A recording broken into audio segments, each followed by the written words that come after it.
오늘 제목을 기도의 심리학 이렇게 정했습니다. 한번 따라합시다. 기도의 심리학. 저도 이런 제목으로 설교하는 것은 처음인 것 같아요. 기도의 심리학. 우리가 하나님 앞에 기도하면 하나님께서 응답하시죠. 그런데 엘리야처럼 하늘에서 불을 내리기도 하고요. 또 죽은 자가 살아나기도 하고 기적적인 일들이 성경에 보면은 많이 있죠. 어거스틴은 이런 말을 했습니다. 만약에 기적이 없으면 나는 하나님을 믿지 않았을 것이다. 이렇게 얘기하는 분도 있습니다. 어거스틴이 방탕한 생활을 하다가 정말 하나님의 기적적인 은혜로 이렇게 돌아오지 않습니까? 기적을 인정하는 거죠. 그러나 기적이라고 하는 것이 말 그대로 기적이지 항상 일어나는 거면 기적이라고 할 수 없죠. 오늘도 일어나고 내일도 일어나고 수시로 기적이 일어나고 하나님이 세우신 자연 질서가 일반 법칙이 매일 깨지고 그러면은 그게 무슨 기적이겠습니까? 오히려 일상적인 자연 법칙으로 움직이는 게 기적이겠죠. 매일 기적이 일어나면. 그래서 기적은 평생에 한두 번 일어나는 것이 기적이 아닌가 그런 생각을 합니다. 제가 지금까지 한 27년 목회를 했는데요. 목회하면서 개인적으로나 교회적으로 이건 기적과도 같은 일이다 이렇게 말할 수 있는 것이 한 10번 이내라고 저는 생각을 해요. 10번 이내. 이건 정말 하나님이 아니고서는 할 수 없는 일이다. 정말 전적인 100% 하나님의 은혜다. 이런 것들이 있습니다. 그러나 그것은 자주 일어날 일들은 아니거든요. 오히려 성경은 하나님 앞에 기도할 때 외부적인 어떤 변화가 일어난다기보다도 내부적인 변화가 일어나기를 원하시는 것이 하나님께서 원하시는 더 많은 경우요 뜻이라고 볼 수가 있습니다. 내부적으로 일어난다는 건 뭐냐면요, 사람 자체가 변하는 것이고 그 마음과 생각이 변화되는 것이라고 볼 수가 있습니다. 그래서 오늘 성경 말씀 보면 아무것도 염려하지 말고 다만 모든 일에 기도와 간구, 기도에 대한 내용이 나오죠.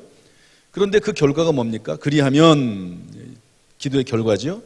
모든 지각에 뛰어난 하나님의 평강이 너희 마음과 생각을 지키시리라 이렇게 됐습니다. 마음과 생각을. 기도하면 기적이 일어날 수도 있습니다. 그런데 대부분 많은 경우 기도하면 마음과 생각에 변화가 일어난다는 거예요. 오늘 성경이 우리에게 주고 있는 교훈입니다. 이렇게 마음에 영향이 미쳐지면 그 마음을 통해서 우리의 삶과 인생과 운명이 바뀌게 되는 거죠. 그래서 잠언서 4장 23절에 보면 무릇 지킬 만한 것보다 더욱, 지킬 게 얼마나 많습니까? 그런데 지킬 만한 것보다 더욱 내 마음을 지키라. 생명의 근원이 이에서 남이니라. 마음 속에, 마음 가운데 생명이 있는 겁니다. 사람이 마음 생각 한번 잘 써서 죽기도 하고 살기도 하는 거거든요. 그래서 제가 오늘 그래서 기도의 심리학, 기도에 여러 분야가 있고 기도의 능력이 여러 분야가 있지만 한번 심리적인 면에서, 사람의 마음의 면에서 기도를 한번 생각해 보자, 그런 차원입니다. 물론 한 분야이긴 하지만 그러나 상당히 중요한 그런 영역을 차지하고 있다고 볼 수 있습니다. 다시 한번 제목을 따라서 합시다. 기도의 심리학. 우리가 기도할 때 어떤 변화가 일어날까? 그래서 그 마음의 변화로 인해서 우리의 삶과 운명에는 어떤 일들이 일어나게 될까 하는 그런 말씀입니다. 첫 번째, 기도하면 마음에 평안이 임합니다. 따라합시다. 기도하면 마음에 평안이 임한다. 네, 아멘. 우리 성경 말씀을 좀 먼저 보겠습니다. 한나 이야기인데요. 사무엘상 1장 10절, 15절, 17절, 18절인데 한번 쭉 같이 읽어보겠습니다. 시작. 한나가 마음이 괴로워서 여호와께 기도하고 통곡하며 한나가 대답하여 이르되 내 주여 그렇지 아니하니이다. 나는 마음이 슬픈 여자라. 포도주나 독주를 마신 것이 아니요 여호와 앞에 내 심정을 통한 것 뿐이오니. 엘리가 대답하여 이르되 평안히 가라. 이스라엘의 하나님이 내가 기도하여 구한 것을 허락하시기를 원하노라 하니 이르되 당신의 여종이 당신께 은혜 입기를 원하나이다 하고 가서 먹고 얼굴에 다시는 근심빛이 없더라. 한나가 아들이 없었죠. 그래서 아들을 구합니다. 이 당시에 여성에게 있어서 아들은 어떤 의미가 있냐면 꿈과 비전을 이루는 통로입니다. 우리가 생각하는 아들 개념하고 다르죠. 요즘은 뭐 아들보다도 딸을 더 선호하기도 해요. 제가 지난번에 어떤 젊은 부부 남편 이야기를 들었는데요. 부인 앞에서는 그런 얘기를 안 하는데 저하고 만났는데 얘기를 하더라고요. 아내가 임신해가지고 아들을 낳는데 섭섭하더래요. 옛날에는 딸을 낳으면 섭섭했는데 이제는 아들을 낳는데 섭섭하다는 겁니다. 딸을 더 선호하는 경향이 생겼어요. 확실히 그런 건 좀 생긴 것 같습니다. 그런데 이 당시에는 그렇지 않아요. 아들이 뭐냐? 여성에게는 아무런 권한도 없습니다. 오직 남성에만 권한이 있고, 따라서 여성에게 있어서 아들은 여성의 어떤 꿈도 있고 비전도 있지 않겠습니까? 하나님을 향해서나 사회를 향해서나 그런 것을 이룰 수 있는 꿈과 비전의 통로가 아들이에요. 그런데 그 아들을 얻지 못했습니다. 그것 자체도 속이 상한데, 둘째 부인이 있거든요. 분인나라고 하는 둘째 부인이 있는데 자기는 아들을 낳았다고 무시하는 거예요. 멸시하는 겁니다. 얼마나 화가 납니까? 이때는 남편이 부자인데 남편도 소용이 없어요. 아이를 갖는 거를 남편이 대신 가져줄 수 있는 것도 아니고, 아무리 백방으로 노력을 해도 안 되니까 소용이 없습니다. 얼마나 마음이 괴롭겠습니까? 그래서 한나가 마음이 괴로웠다는 겁니다. 그렇게 되어 있습니다. 그래서 여호와께 기도하고 통곡하며, 여러분 기도는 뭡니까? 하나님 앞에 나와서 통곡하는 겁니다. 막 통곡하면서 기도하는데 그 모습을 보고 엘리 제사장이 한마디 하죠. 성전에서 막 울면서 이상한 모습을 가지고 막 괴로워서 기도를 하니까 뭐라고 하죠? 뭐라고 합니까? 이 여자가 도대체 왜 대낮부터 성전에 와가지고 술 먹고 난리냐고 그러지 않습니까? 우리 교회도 제가 우리 교회 와서는 그런 경우를 못 봤는데 부목사로 있을 때나 다른 데서 목회할 때 보면은요, 이게 술 먹고 오는 분들이 있어요. 가끔 술 먹고 그래가지고 맨 뒤에 앉아가지고 냄새가 얼마나 나는지 모릅니다. 그러면은 영 불편하죠. 그런데 이제 혹시 그렇게라도 예수 믿고 구원받을 수 있으니까 놔두긴 하는데, 근데 이제 그걸 뛰어넘어가지고 막 문제를 일으키고 소란을 피우고 말을 하고 막 그러면 문제가 되지 않습니까? 그러면 이제 뭐라고 한마디 할 수밖에 없어요. 그러니까 엘리 제사장이 한나에게 한마디 한 거죠. 왜 대낮부터 이 여자가 술 먹고 와가지고 난리냐고 그랬더니 한나가 뭐라고 말합니까? 나는 그게 아닙니다. 내가 술 먹은 게 아니고 나는 마음이 슬픈 여자라. 따라서 나는 마음이 슬픈 여자라. 좀 잘 따라서 한번 해보세요. 마스크를 썼다고 막 말도 안 하시려고 그래. 그러면 안 돼요. 나는 마음이 슬픈 여자라. 술 먹은 게 아니고 여호와 앞에 내 심정을 통한 것뿐이오니, 이렇게 말합니다. 기도가 뭡니까? 하나님 앞에 내 심정을 쏟아놓는 거예요. 내 억울한 마음과 상한 심령을, 그 마음과 상태를 다 토해놓는 게 기도입니다. 그랬더니 엘리가 좀 미안하잖아요. 그래서 뭐라고 말합니까? 하나님이 너의 기도를 들어주길 원한다. 그랬더니 그 말을요, 한나가 믿음으로 탁 받았어요. 저는 믿음으로 받았다기보다도 믿음으로 받아줬다고 생각을 합니다. 여러분, 하나님 말씀 듣다 보면 그것이 내 마음속에 쑥 들어올 때가 있어요. 그래서 뭐라고 되어 있습니까? 여종이 당신께 은혜 입기를 원하나이다. 이제 제사장, 주의 종의 기도를 그대로 받아들이는 거죠. 그리고 먹고 얼굴에 다시는 근심빛이 없더라. 근심이 사라진 겁니다. 평안이 임한 거지요. 기도의 능력입니다. 기도의 효과예요. 기도 가운데 임하시는 하나님의 은혜라고 볼 수 있습니다. 이렇게 돌아가는데 하나님께서 은혜를 베풀어 주셔서 한나가 임신하고 아들을 낳죠. 그 아들의 이름이 뭡니까? 사무엘입니다. 사무엘. 사무엘은 마지막 사사이기도 하고 그리고 선지자이기도 합니다. 그래서 사울 왕을 세우고 다윗 왕을 세우는 그런 역할을 하지요. 사무엘이. 이렇게 사무엘을 통해서 여기 중요한 건 뭐냐면요. 아들을 얻은 게 중요한 게 아니고 그 아들을 통해서 하나님의 사역을 하게 됐다는 겁니다. 그리고 그 여인이 품고 있었던 꿈과 비전, 하나님의 나라와 영광을 위한 꿈과 비전이 성취되었다는 것이 중요한 핵심입니다. 따라서 여러분 모든 방법으로 백방으로 찾아보아도 길이 전혀 보이지 않을 때 하나님 앞에 나와서 그 마음의 괴로움을, 그 슬픈 마음을 다 쏟아 놓으십시오. 그러면 하나님이 주시는 위로와 하나님이 주시는 평강이 임하게 될 줄로 믿습니다. 제가 말리언교회 부목으로 1년 6개월 있었는데요. 거기 담임 목사님이 이영로 목사님이십니다. 이제 곧 은퇴하시죠.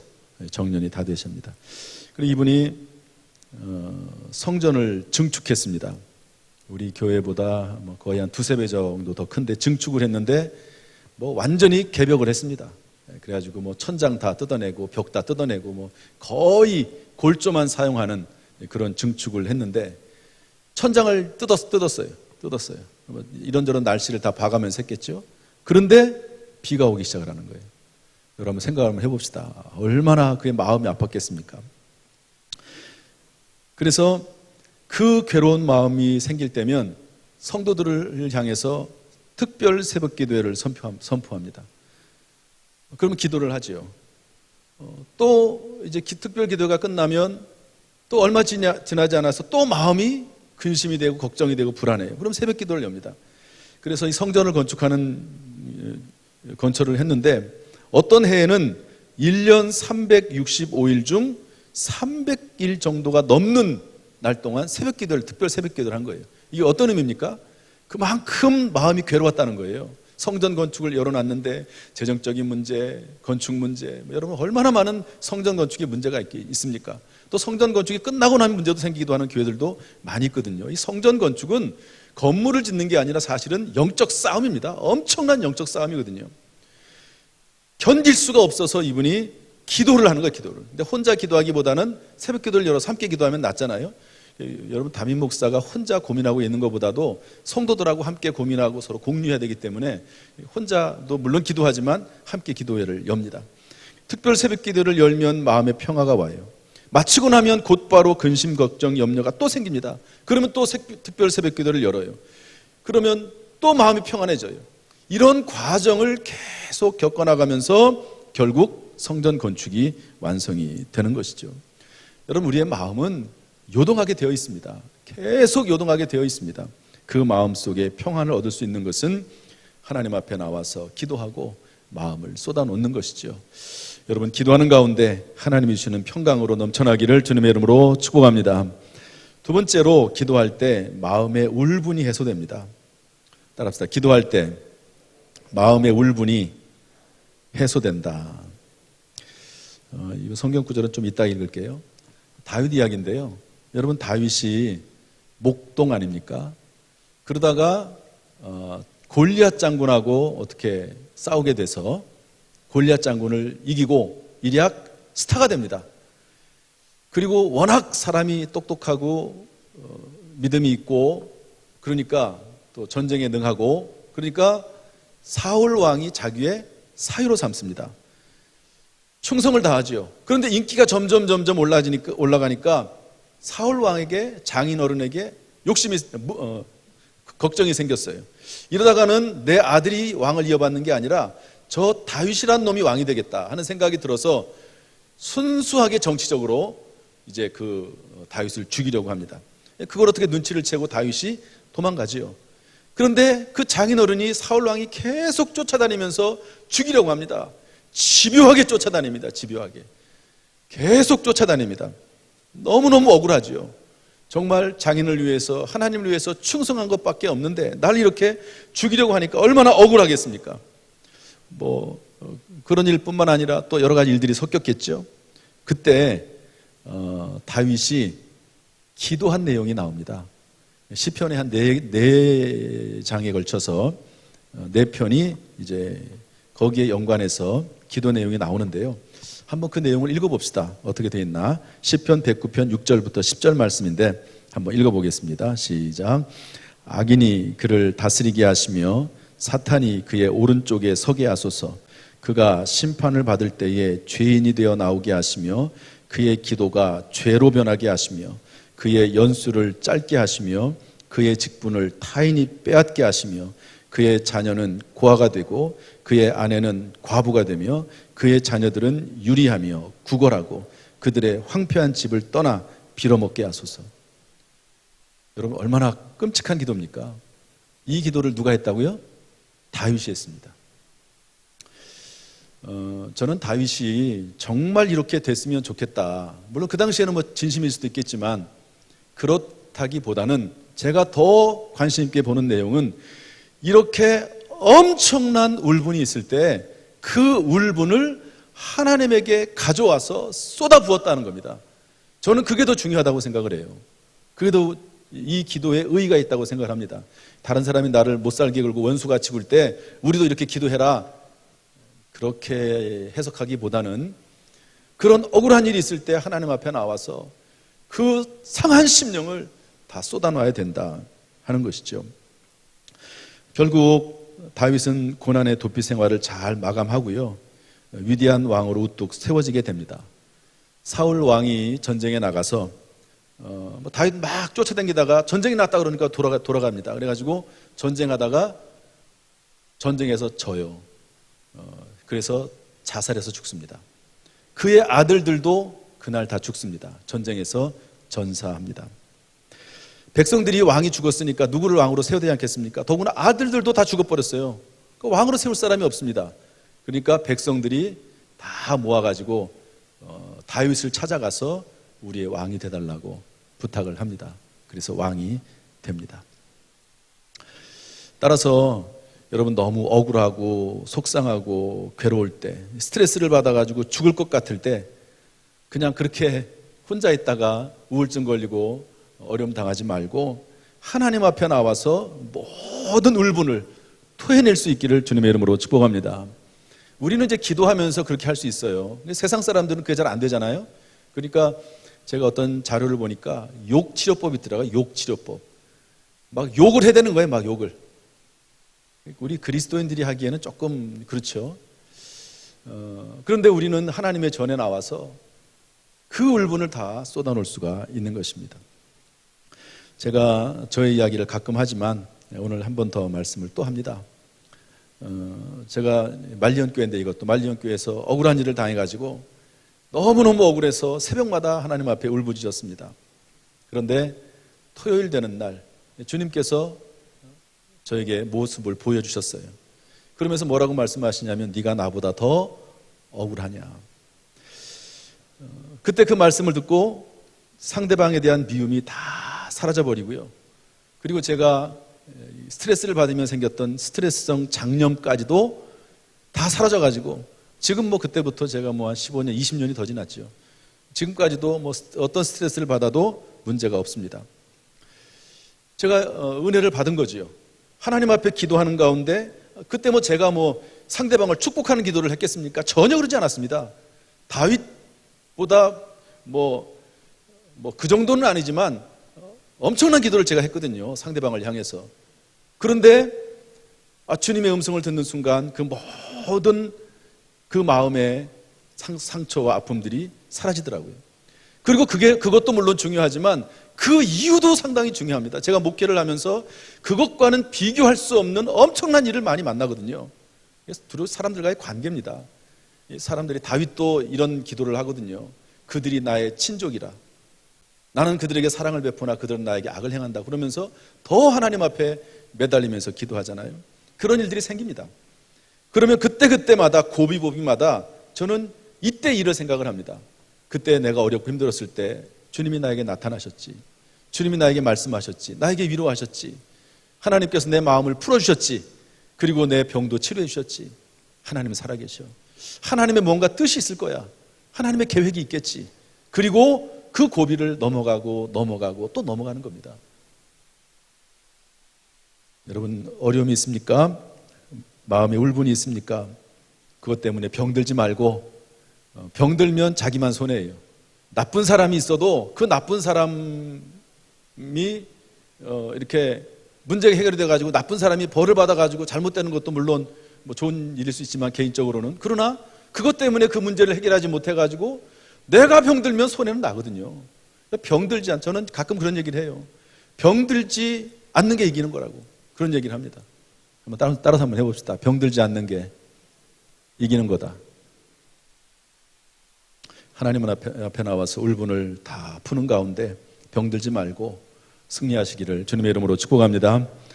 세 번째로, 기도할 때 마음을 다잡고 최후 승리하게 됩니다. 따라합시다. 기도할 때 마음을 다잡고 최후 승리하게 된다. 예수님 이야기를 좀 들어보겠습니다.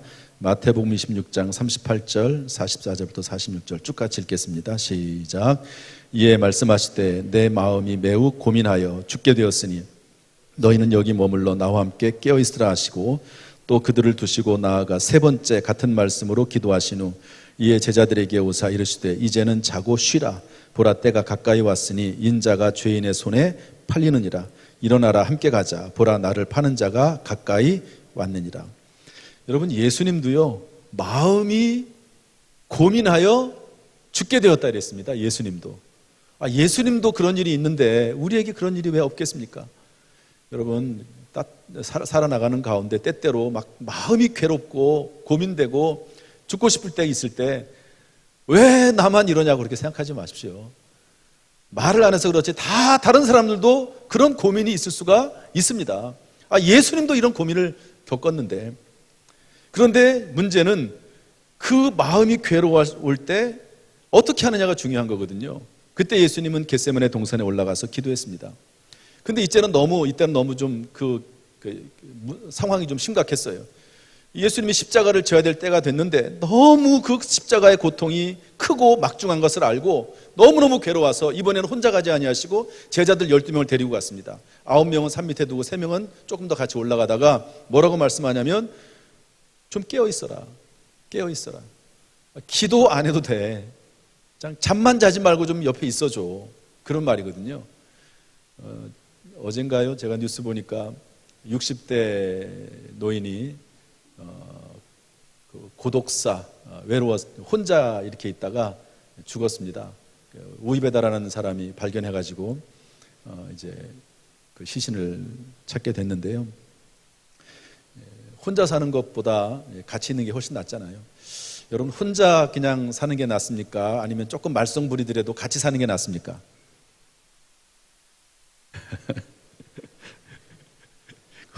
혼자 사는 것도 하루 이틀이지.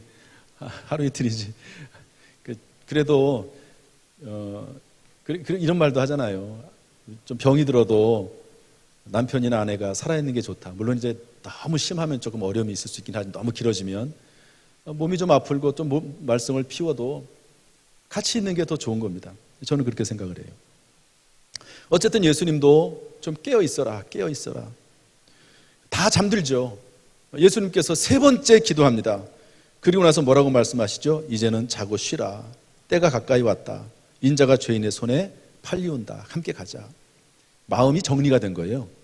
여러분, 기도하면 마음에 정리가 됩니다. 참 놀라운 일입니다. 저는 이제 마음이 복잡하잖아요. 그럼 다 중단합니다. 다 중단해요. 그리고 이 자리에 나옵니다. 그리고 하나님께 물어봐요.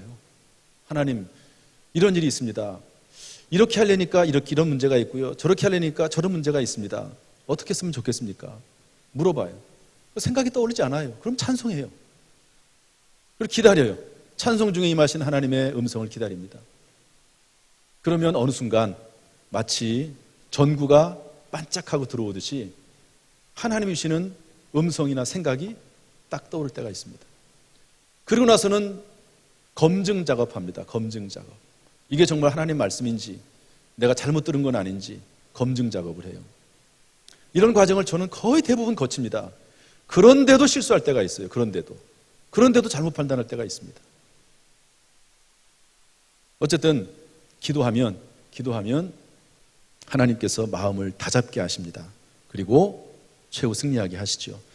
결국 예수님은 십자가의 사명을 감당하시고 인류의 구원의 길을 열어놓으십니다. 사망 권세 깨뜨리고 부활하셔서 부활의 첫 열매가 되시는 것을 알 수가 있습니다. 따라서 도저히 감당할 수 없을 것 같은 힘든 일이 앞에 놓여 있을 때 하나님 앞에 나와서 질문하십시오. 물어보세요. 하나님의 뜻이 무엇인지. 그러면 하나님께서 우리에게 힘을 주시고 그 마음을 다잡게 하시고 최후 승리하게 하실 줄로 믿습니다.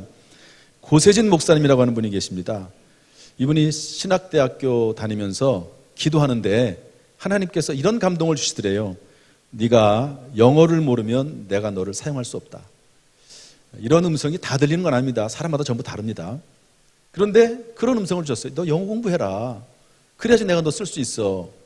그 음성이 마음속에 들어왔어요. 여러분, 마음속에 들어옵니다. 악한 생각도 훅 들어오거든요. 하나님의 뜻도 마음속에 훅 들어옵니다. 그럴 때가 있어요. 그래서 이 고세진이라고 하는 그때 대학생이 신학교 2학년생인데 중2 영어책을 가지고 공부를 시작했습니다. 중학교 2학년 책에는 문법과 핵심적인 문법과 단어들이 거의 들어있습니다. 그것을 아예 암송을 해버렸어요. 영어 테이프를 빌려다, 그때는 테이프인데요, 책을 안 보고 듣는 것만 계속했습니다. 듣기만. 친구들이 놀리죠. 야, 너 대학교 2학년짜리가 중학교 2학년짜리 책 들고 공부하냐. 그러니까 피해 다니면서 숨어서 공부했습니다. 그러면서도 계속 기도하면서 스스로 그 마음을 다잡으면서, 여러분 2년 동안 그렇게 했거든요. 이게 쉬운 일입니까 이게? 학과 공부도 해야 되는데 마음을 계속 기도하면서 다잡아가면서 2년 동안 공부를 했더니 통역을 하게 되더래요. 통역하는 사람이 됐습니다. 그리고 나서는 미국 시카고 대학에 입학을 했습니다. 시카고 대학은 노벨상 받은 사람이 가장 많이 나온 대학입니다. 나중에 이스라엘 대학의 교수가 됐습니다. 아세아 연합신학대학의 총장이 됐습니다.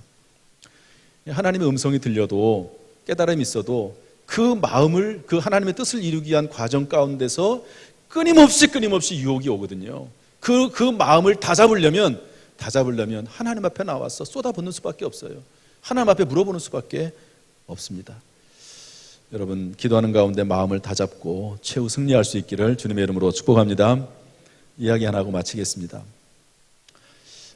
옛날에 영화를 보는데요, 이제 액션 영화입니다. 싸우는 영화예요. 총도 쏘고 이러면서. 그런데 영화를 한참 보다가 제 입에서 갑자기 이런 말이 툭 튀어나왔어요. 나쁜 놈 같으면 벌써 죽었다.